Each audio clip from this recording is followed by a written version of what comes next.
For prompt 3, we're put in a situation where a student is working on contributing to an open source project. They've identified a feature they want to add, but the codebase is unfamiliar and much larger than anything they put before.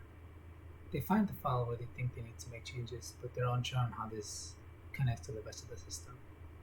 And they then come to us and ask us, how do I understand what this code does and make sure my changes won't break anything else? So my first piece of advice to guide the student is to remember this key fact is I do not need to understand the entire system in one go. What I mean by that is I would guide them through tracing their path in the code base, such as, for example, let's take into account this. This is code for just some 2D based game, but let's say they wanted to do something regarding adding an enemy or something.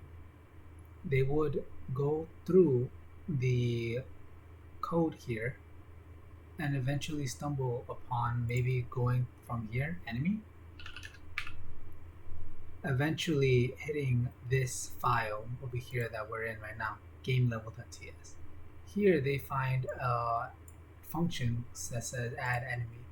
They would then begin to trace their steps for this function, perhaps by going through go to all references to see where in the code it's actually this function is being called.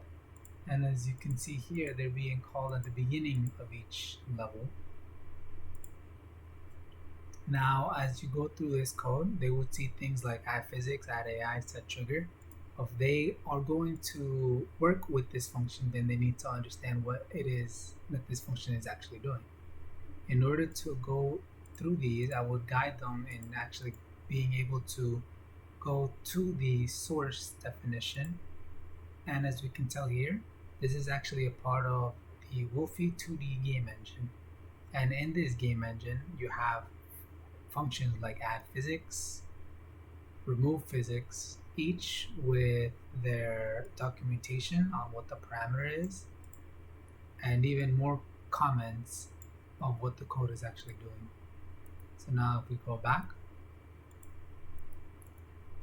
here to our add enemy, there's also had things like add AI, set trigger, and yeah. So the key point is to guide the student to tracing exactly where their code would be executed, the flow of where it would go through, to actually understand what it is and how their code will affect the database.